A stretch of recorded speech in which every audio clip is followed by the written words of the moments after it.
If you think you would like to sign up for your medical centre's patient portal, then talk to the staff when you're there next, or give them a call. They will ask for your email address, and then they will send you an email inviting you to join the portal. Patient portals are a safe, secure, and convenient way to view your medical information and communicate with your GP and other staff at your medical centre. So, you can use the portal to book appointments, check your lab results, ask for repeat prescriptions, send and receive messages from your GP or other medical centre staff, get reminders about when you are due for a checkup or test, and see details of your medical history, medical conditions, vaccines you have had, and so on.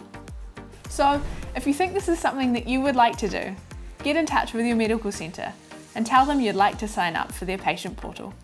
Kia kaha.